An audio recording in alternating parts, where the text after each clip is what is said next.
So, continuing with the session of renewable energy resources. So, we have discussed different topics related to renewable energy resources till now. Initially, what is renewable energy resources? Then we have discussed about the difference between non-renewable energy resources and means the resources which are exhaustible in nature and they are creating or developing pollution to the atmosphere, and they are limited in quantity, while renewable energy resources, they are non-exhaustible and they are unlimited in quantity. There are various type of resources we have discussed, like solar energy, tidal energy, wind energy, geothermal energy, ocean thermal energy in brief, and their merit and demerits also. Then we have discussed about the solar thermal power plant.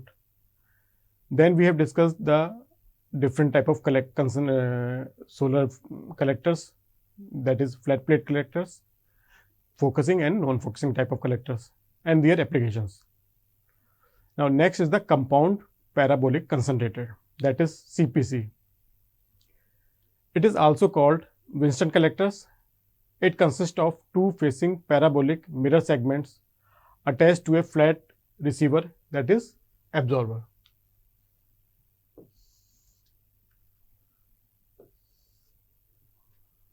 Consists of two parabolic mirror segment attached to a flat receiver. Means instead of like we are using two flat mirror, we are using a curvature type of mirror, and one flat receiver is there. It collects both direct and diffused solar radiation, that is radiation that are not changing their direction during their path, and one is diffuse, means the radiation which are changing their direction and they are scattered with high acceptance angle and requires occasional sun tracking. Means occasional sun tracking is required. Then we are using this type of concentrator. Then temperature attained is in the range from 100 degrees Celsius to 150 degrees Celsius. However, temperature up to 200 degrees Celsius can be achieved using evacuated type of tubular absorber. So this is a diagram. In this, solar radiations, they are like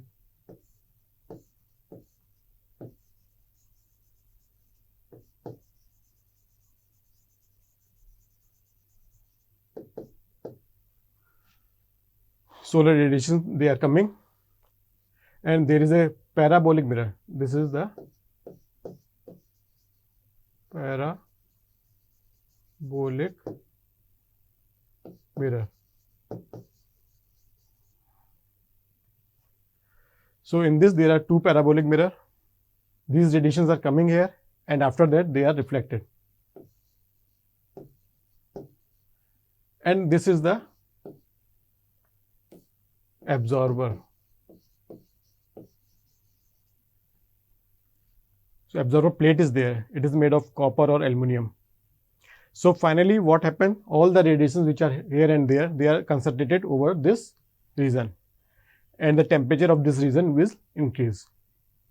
Now this energy is transferred to the fluid which is connected to this absorber plate, and the temperature of fluid rises, and therefore we can use the energy of that fluid for some useful purpose, like for generation of steam, and steam is used to run the turbine, and turbine is used to run the generator for electricity purposes. So this is about compound parabolic concentrator. Now next is the solar cell. This is a diagram of a solar cell.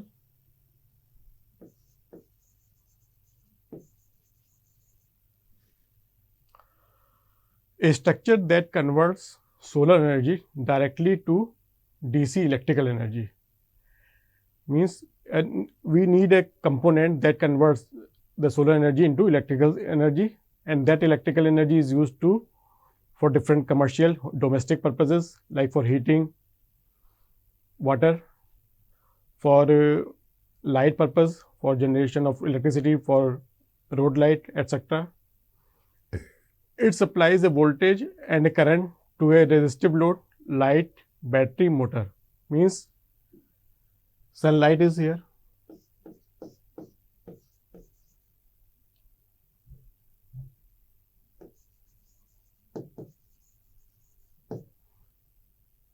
That are falling on this plate.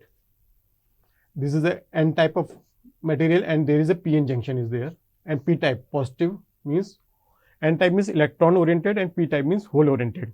Concentration of hole is more and N type concentration of electron is more. And there is a photons are there. So solar cells are composed of, it supplies a voltage, a current to a resistive load, light, battery or motor. Means the energy that convert after this is used to electricity for lighting purposes, to run the battery and for motor also. It is like a battery because it supplies DC power.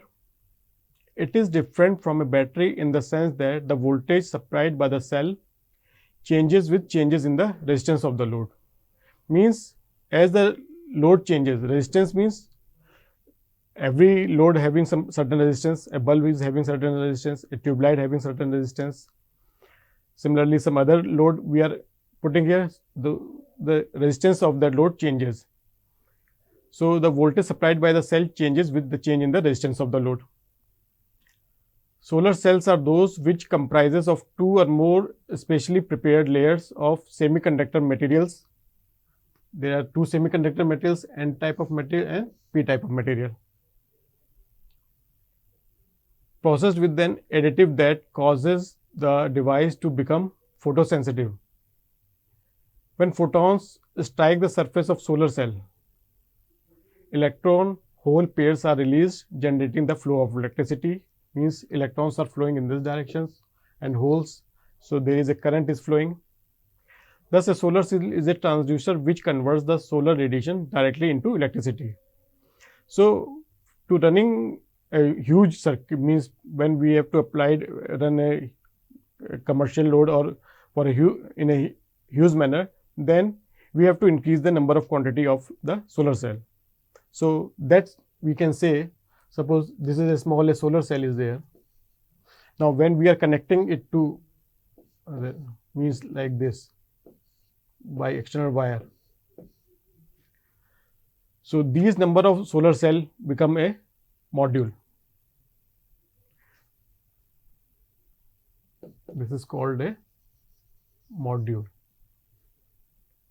And when these solar cells again combine,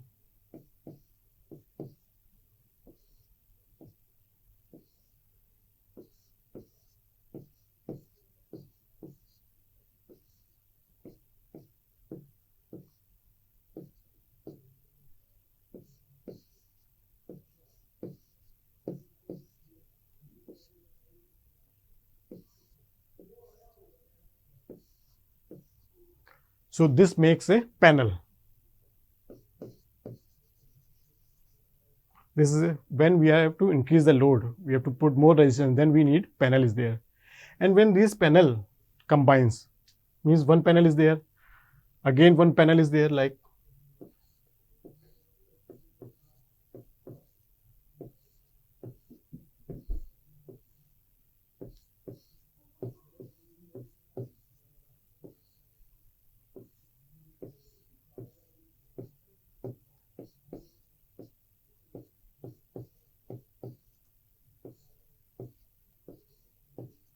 so these panel 1, panel 2, and these panel are arranged in series or some in another manner, then they make a array, that is called solar array.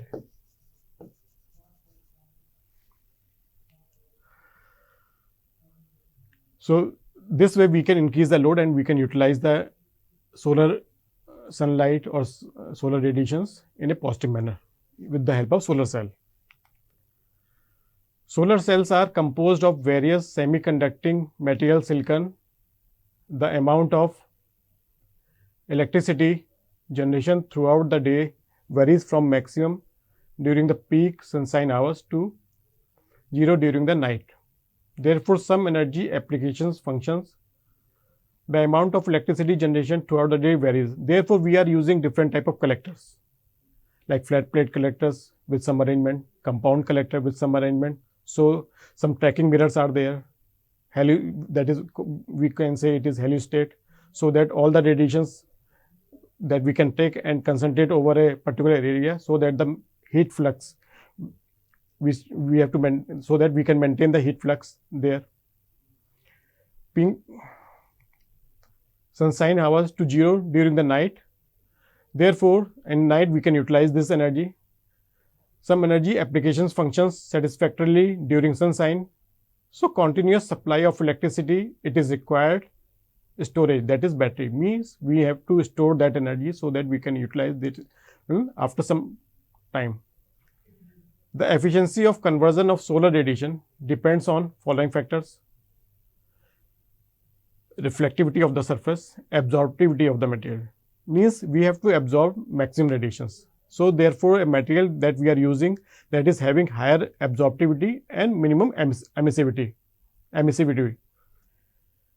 Reflectivity of the surface, rate of generation and recombination of charge carrier.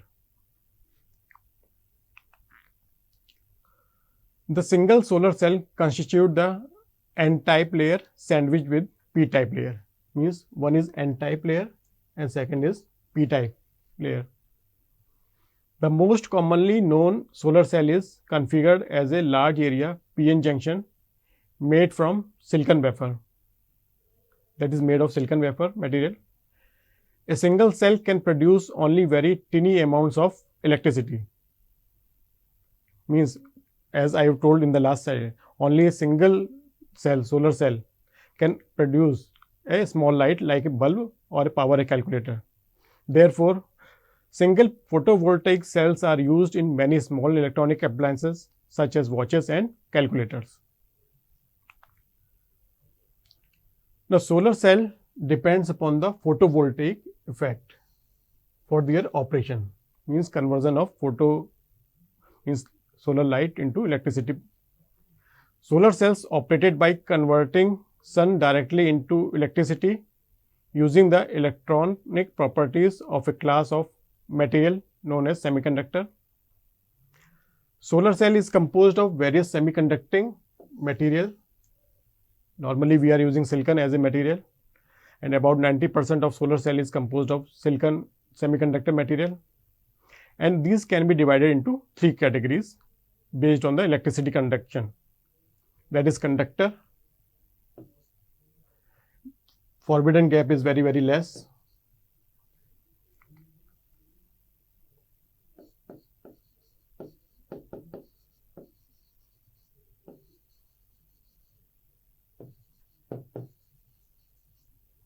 Then insulator. In this, forbidden gap is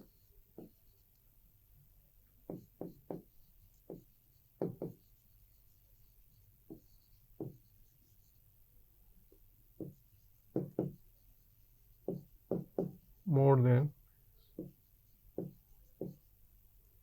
conductor.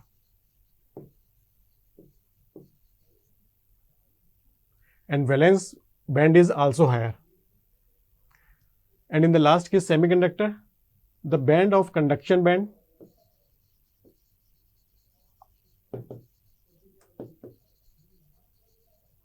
forbidden band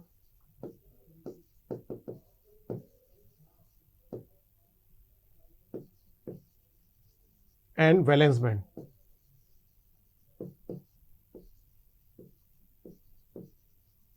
They are of nearly same size. So we can categorize into conductors, insulator and semiconductor. Conductor, it has no forbidden gap between conduction and band and valence band. It is very small. Also, the energy that is flowing between conduction and valence band are same, so that it is easy for a valence electron to become a conduction electron. In conductor, enough number of conducting electrons is present which are able to conduct electricity, means electrons are the main resource for the generation of electricity without the need of applied energy such as light or heat. In case of insulator, the forbidden energy gap, that is the gap between valence band and conduction band, is very large in comparison to the conductor. Thus, it is not possible for the electrons in the valence band to reach the conduction band. Hence, there is no conduction of current in this case. That's why these are called insulator, and there are different type of insulating materials are there. In an ideal insulator, all the level of valence bands are occupied by electrons and the conduction band is empty. Therefore, there is no conduction of current. Then semiconductor is there. In semiconductors, the forbidden energy band is much smaller than that of the insulator, but larger than that of conductor. We have seen in the last diagram. Since it has small forbidden gap, the electron in valence band may acquire energy sufficient enough for them to cross forbidden band. Therefore, at room temperature, semiconductors are capable of conducting same electric current. Means that we can say as a conductor at the room temperature, behave as a conductor.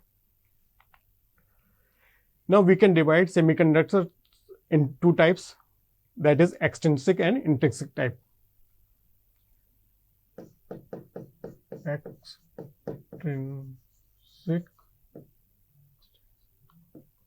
and intrinsic. These are the two semiconductors. So, intrinsic semiconductors are extremely pure, where the number of free electrons is always equal to the number of holes.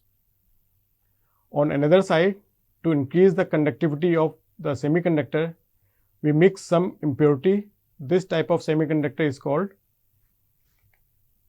when we are putting means pentavalent impurity on the semiconductor, then this is called, means we are externally putting some, enforcing some purity, then it is called extrinsic type of semiconductor. Extrinsic semiconductors are of two types, that is N type and P type. Semiconductors in which we mix pentavalent impurity such as arsenic, antimony or phosphorus. When a pentavalent impurity is added to silicon, the impurity atom form covalent bonds with silicon atom, but since intrinsic semiconductor atom have only 4 electrons and 4 holes in their valence cells, so one spare electrons so produced for each impurity atom for flowing of the electron, for generation of electricity. So major carrier are the electrons in this case. In P type, the case is reverse. Means when a small amount of trivalent impurity such as boron, gallium, indium or aluminum is added to a pure semiconductor material during crystal growth, the resulting crystal is called P type of semiconductor. Now, this is just a diagram how light energy, and we are using N type of semiconductor or P type of extrinsic.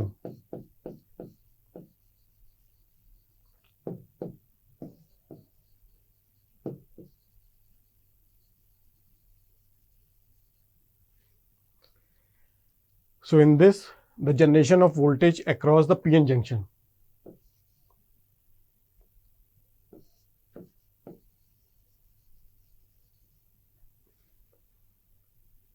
Across the PN junction in a semiconductor due to the absorption of light radiation is called photovoltaic effect. The devices based on this effect is called photovoltaic device. Means light energy is there. Light energy is there, and this photovoltaic device is used to convert this light energy into electrical energy. Now, there are different types of solar cells. Based on the types of crystal used, solar cells can be classified as, that is monocrystalline and polycrystalline. Mono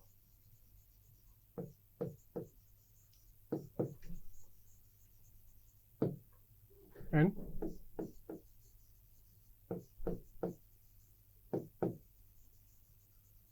polycrystalline. So the monocrystalline silicon cell is produced from pure silicon single crystal. Since the monocrystalline silicon is pure and defect free, the efficiency of cell will be higher. In polycrystalline solar cell, liquid silicon is used as a raw material, and polycrystalline silicon was obtained followed by solidification process. The materials contains various crystalline sizes, hence the efficiency of this type of cell is less than the monocrystalline cell. Then one more amorphous silicon is obtained by depositing silicon film on the substrate like glass plate. The layer thickness amount to less than 1 micrometer. The thickness of a human hair for comparison is 50 to 100 micrometer. The efficiency of amorphous cell is much lower than that of the other two cell types. As a result, they are used mainly in low power equipment such as watches and pocket calculators or as elements. If photovoltaic solar panels are made up of individual photovoltaic cells, means this is a cell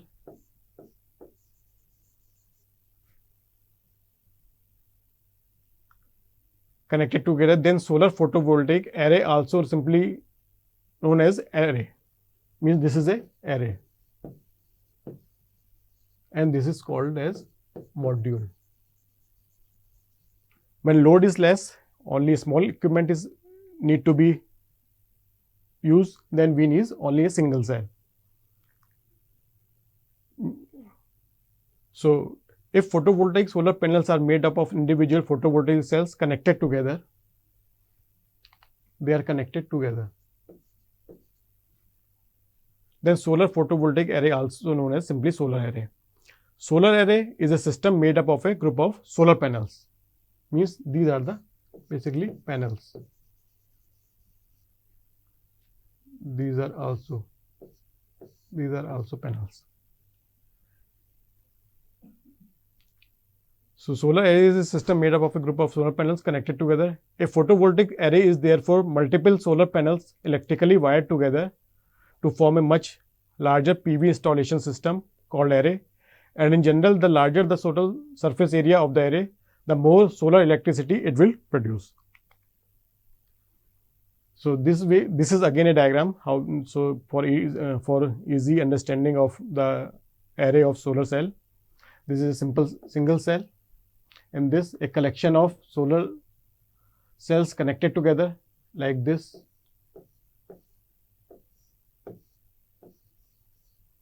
Then it is, this whole is called a panel, solar panel is there.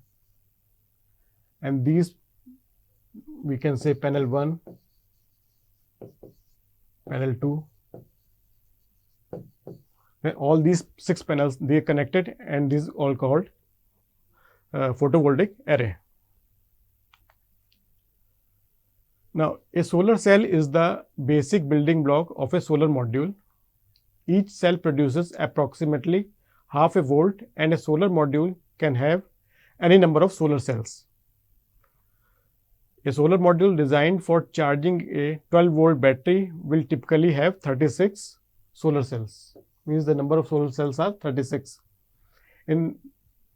While the typical residential grid connected system uses solar modules with 60 solar cells.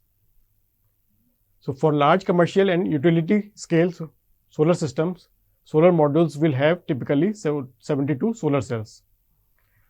So this is total about the solar cell and brief about the compound collectors. So solar cell, then solar module and solar array, and how we generate the electricity through solar light. Thank you.